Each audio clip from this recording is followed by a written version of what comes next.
హలర్నేని శేషరావు మాజీ ఎమ్మెల్యే వల్లభనేని వంశీ అందరికీ పరిచయం ఉంది ఆయన పేరు. ఎందుకంటే చంద్రబాబు నాయుడు గారి సతీమణి భువనేశ్వరి గారి శీలాన్ని శంకిస్తూ మాట్లాడినటువంటి లీడర్. తిన్నింటి వాసాలకే లెక్క పెట్టేటువంటి నైజం ఉన్నటువంటి లీడర్ వల్లభనేని వంశీ. ఎందుకంటే ఆయన రాజకీయ ప్రస్థానం అంతా కూడా తెలుగుదేశం పార్టీ నుంచే ప్రారంభమైంది. ఎక్కడో కింది స్థాయిలో ఉన్నటువంటి వల్లభనేని వంశీని ఒక రాజకీయ నాయకుడిగా చేసింది తెలుగుదేశం పార్టీ. చంద్రబాబు నాయుడు ఫ్యామిలీ అండదండగా నిలిచింది. ఆ ఫ్యామిలీనే టార్గెట్ చేస్తూ మాట్లాడారు వల్లభనేని వంశీ. తెలుగుదేశం పార్టీ టికెట్ తోటి గెలిచి 2019 నుంచి 2024 వరకు అసెంబ్లీ వేదికగా చంద్రబాబు నాయుడు గారి ఫ్యామిలీని దూషించినటువంటి ఎమ్మెల్యే వల్లభనేని వంశీ. ఆ కారణంగానే 2024 ఎన్నికల్లో ఘోరంగా ఓడిపోయారు. ఆయన ఓడిపోయిన తర్వాత నుంచి అజ్ఞాతంలోకి వెళ్ళిపోయారు అనుకున్నారు. కొన్ని రోజులు అమెరికాలో ఉన్నారు, అమెరికాకు పారిపోయాడు అని చెప్పి ప్రచారం జరిగింది. అమెరికాలో బిజినెస్ పెట్టారు. అమెరికాలో ఉన్నటువంటి ఎన్ఆర్ఐలతో కలిసి ఆయన బిజినెస్ చేసుకుంటున్నారు. ఆయనకి గ్రీన్ కార్డు కూడా వచ్చేసింది. EB-5 వీసాతోటి వెళ్ళిపోయాడు ఆయన, ఇంక మళ్ళీ తిరిగి రాడు. ఇలాంటి ప్రచారం కూడా జరిగింది. ఆ ప్రచారానికి తెరదించుతూ ఆయన ఆంధ్రలో అందులో గన్నవరంలో ఆయన కనిపించారు. గన్నవరంలో ఆయన మీద కేసు నమోదైంది. ఆయన తెలుగుదేశం పార్టీ ఎమ్మెల్యేగా ఉన్నప్పుడే జగన్మోహన్ రెడ్డి గారి పంచన ఉన్నారు. జగన్మోహన్ రెడ్డి గారి ప్రభుత్వానికి అసెంబ్లీ లోపల అసెంబ్లీ బయట మద్దతు ఇస్తూ వచ్చారు. ఆ సమయంలోనే తెలుగుదేశం పార్టీ గన్నవరం కార్యాలయం మీద దాడి జరిగింది.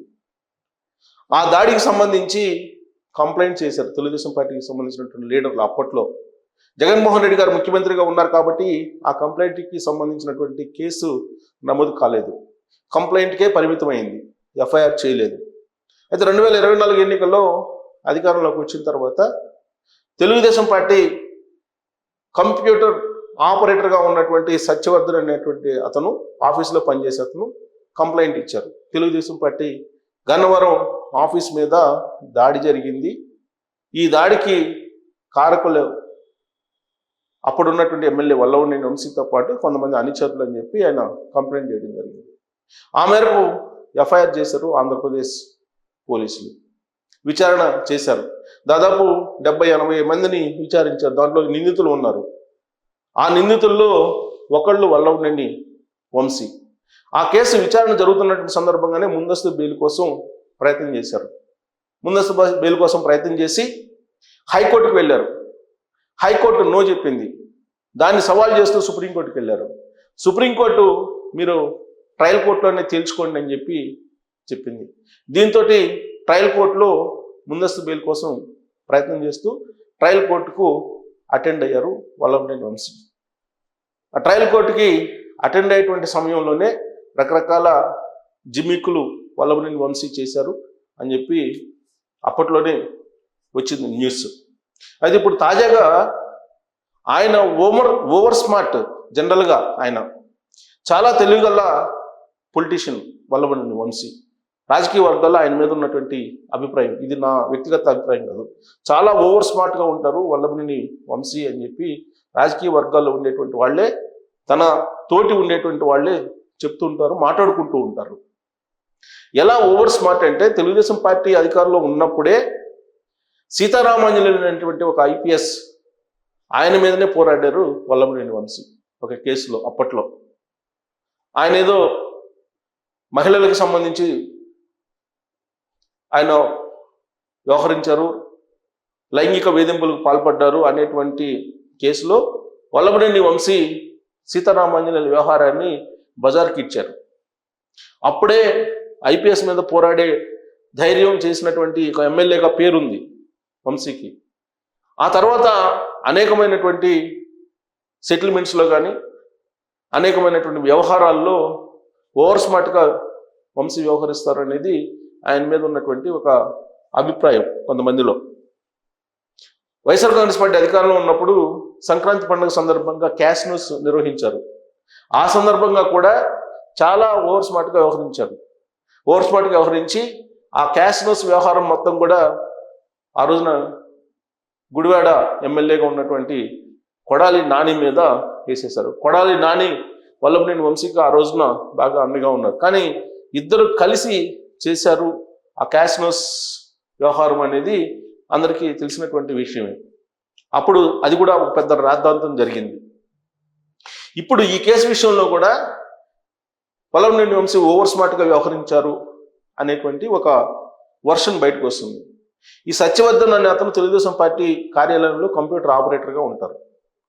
ఇతను వంశీతోడు కూడా సన్నిహిత సంబంధాలు కలిగి ఉన్నారు అనేది అందరికీ తెలిసినటువంటి విషయం. ఎందుకంటే తెలుగుదేశం పార్టీలో 2019 వరకు కూడా కీలకంగా ఉన్నారు వంశీ. అప్పటి నుంచే గన్నవరంలో ఉన్నటువంటి ప్రతి తెలుగుదేశం కార్యకర్త వల్లభనేని వంశీకి తెలుసు. సత్యవర్ధన్ కూడా ఖచ్చితంగా తెలిసే ఉంటాడు, సన్నిహితుడు కూడా అయి ఉంటాడు. దాంట్లో ఎలాంటి తప్పు లేదు. ఎందుకంటే తెలుగుదేశం పార్టీలో కొనసాగారు కాబట్టి సుదీర్ఘకాలం పాటు వల్లభనేని వంశీ కార్యకర్తలు సన్నిహితంగా ఉంటారు, తెలుగుదేశం పార్టీ వాళ్ళు తెలిసి ఉంటారు. పైగా తెలుగుదేశం పార్టీ కార్యాలయంలో కంప్యూటర్ ఆపరేటర్గా ఉన్నారని అంటే సత్యవర్ధన్ ఖచ్చితంగా వల్లభనేని వంశీతోటి ఖచ్చితంగా పరిచయాలు ఉంటాయి, ఉండడంలో కూడా తప్పు లేదు. ఎందుకంటే పార్టీ కార్యాలయంలో పనిచేసేటువంటి వాళ్ళు లీడర్లతోటి సన్నిహితంగానే ఉంటారు.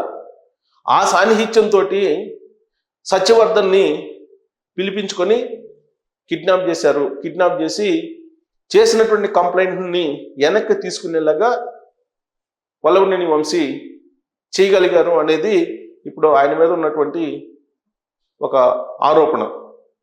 సత్యవర్ధను ట్రయల్ కోర్టులో ఎస్సీ ఎస్టీ విజయవాడలో ఉన్నటువంటి ఎస్సీ ఎస్టీ సంబంధించినటువంటి కోర్టులో ఒక వీడియో వాంగ్మూలం ఇస్తూ దాంతోపాటు అఫిడవిట్ కూడా ఇచ్చారు. అఫిడవిట్లో ఏముంది? ఆ రోజున తెలుగుదేశం పార్టీ కార్యాలయం మీద దాడి జరిగినప్పుడు తాను లేను, ఆ ఇన్సిడెంట్ జరిగినప్పుడు నేను అసలు కార్యాలయంలో నేను లేను, కాబట్టి ఆ ఇన్సిడెంట్కి నాకు ఎలాంటి సంబంధం లేదు, పోలీసులు ప్రెజర్ చేసి తనతోటి కంప్లైంట్ తీసుకున్నారు అనేది ఆయన ఇచ్చినటువంటి అఫిడవిట్ జడ్జికి. ప్లస్ వీడియోలో మాట్లాడి ఆ వీడియోను కూడా జడ్జికి సబ్మిట్ చేశారు. జడ్జికి సబ్మిట్ చేశారు అఫిడవిట్ని, వీడియోతో పాటు రాతపూర్వకం కూడా అఫిడవిట్ ఇవ్వడం జరిగింది సత్యవర్ధన్. ఏ జడ్జికి ఇచ్చారు సత్యవర్ధన్ ఈ అఫిడవిట్ అని అంటే హిమబిందు అనేటువంటి జడ్జికి ఇచ్చారు. ఎవరు ఈ హిమబిందు జడ్జి అని అంటే అది యాదృచ్ఛికమా లేదంటే మరి అలా జరిగిందా అసలు ఏంటి అని అంటే నిజంగానే యాదృచ్ఛికం అనిపిస్తుంది. కారణం ఏంటంటే చంద్రబాబు నాయుడు గారు 53 రోజులు జైల్లో ఉన్నారు కదా స్కిల్ డెవలప్మెంట్ కేసులో. ఆ స్కిల్ డెవలప్మెంట్ కేసుకు సంబంధించి ప్రాథమికంగా కోర్టులో విచారణ జరిగినప్పుడు జడ్జిగా ఉన్నారు హిమబిందు గారు. అప్పుడు ఏసీబీ కోర్టులో ఉన్నారు. ఆ కోర్టులో హిమబిందు గారే ఇప్పుడు ఈ కోర్టులో కూడా ఉన్నారు. ఆ రోజున రిమాండ్కి పంపించారు చంద్రబాబు నాయుడు గారిని. 53 రోజులు రిమాండ్లో ఉన్నారు చంద్రబాబు నాయుడు గారు. రిమాండ్కి విధించిన హిమబిందు గారే ఇప్పుడు ఈ కోర్టులో కూడా ఉన్నారని చెప్పి తెలుస్తుంది. ఇప్పుడు సత్యవర్ధన్ కూడా హిమబిందు జడ్జి గారికి ఈ అఫిడవిట్ని ఇవ్వడం జరిగింది. దీంతో తెలుగుదేశం పార్టీ ఒక షాక్ గురైంది. కంప్లైంట్ ఇచ్చినటువంటి సత్యవర్ధన్ యూటర్న్ తీసుకొని ఆ కంప్లైంట్ పోలీసులు ప్రజలతోటి ఇచ్చాను, ఆ రోజు నేను అసలు తెలుగుదేశం పార్టీ కార్యాలయంలో లేను అని చెప్పేసి నేరుగా జడ్జికే అఫిడవిట్ ఇచ్చారు కాబట్టి ఈ కేసు వీగిపోయిందని చెప్పేసి అనుకున్నారు. కానీ విచిత్రమైనటువంటి మలుపు తిరిగింది. ఏ మలుపు తిరిగిందనంటే సత్యవర్ధన్ని కిడ్నాప్ చేసేసి వల్లభనేని వంశీ అండ్ టీం సత్యవర్ధన్ చేత ఒక వీడియో తయారు చేయించి అఫిడవిట్ రాయించి జడ్జికి వీళ్ళే ఇప్పించారు వల్లభనేని వంశీ అనేటువంటి ఒక కంప్లైంట్ సత్యవర్ధన్ బంధువులు లేటెస్ట్గా ఇచ్చారు. దీంతో ఆ కంప్లైంట్ని బేస్ చేసుకొని మళ్ళీ సత్యవర్ధన్ పిలిచి పోలీసులు మాట్లాడితే సత్యవర్ధన్ చాలా క్లియర్గా చెప్పాడు, తనను బెదిరించారు Vallabhaneni Vamsi and team, kidnap చేశారు, నా మీద దాడి చేశారు, దాంతో భయపడిపోయి నేను వీడియో చేయడం జరిగింది, ఆ వీడియోతో పాటు అఫిడవిట్ కూడా జడ్జికి ఇవ్వడం జరిగింది అని చెప్పి పోలీసులకు చెప్పారు. దీంతో కేసు మళ్ళా మొదటికి వచ్చింది. మొదటికి రావడంతో పాటు మరింత సీరియస్ అయింది. సీరియస్ అయ్యి ఇప్పుడు వాళ్ళ బంధువులు ఇచ్చినటువంటి కంప్లైంట్ బేస్ చేసుకున్న సత్యవర్ధన్ని పిలిచి మాట్లాడితే ఆయన ఇచ్చినటువంటి వాంగ్మూలం మేరకు ఎఫ్ఐఆర్ చేసి ఆంధ్రప్రదేశ్ పోలీసులు హైదరాబాద్లో ఉన్నటువంటి వల్లభనేని వంశీని అరెస్ట్ చేసి బుధవారం రోజు రాత్రి విజయవాడకి తీసుకెళ్లారు. విజయవాడకి తీసుకెళ్ళి విచారిస్తున్నారు ఇప్పుడు ఆయన్ని. ఈ మొత్తం జరగడానికి కారణం ఏంటి? అసలు అరెస్ట్ చేసి తీసుకెళ్లాల్సినంత సీరియస్గా పోలీసులు వ్యవహరించారని అంటే, జనరల్గా ఆ కేసు దానిపాటికి అది కోర్టులో నడుస్తూ ఉంటే అరెస్ట్ అయ్యిండేవాళ్ళు కాదు, ముందస్తు బెయిల్ వచ్చిండేదేమో.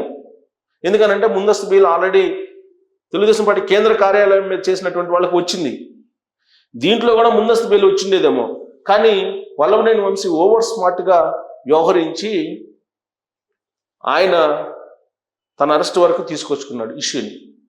ఇక్కడ పొలిటికల్ వర్గాల్లో రెండు అంశాలు ఇప్పుడు వినిపిస్తున్నాయి.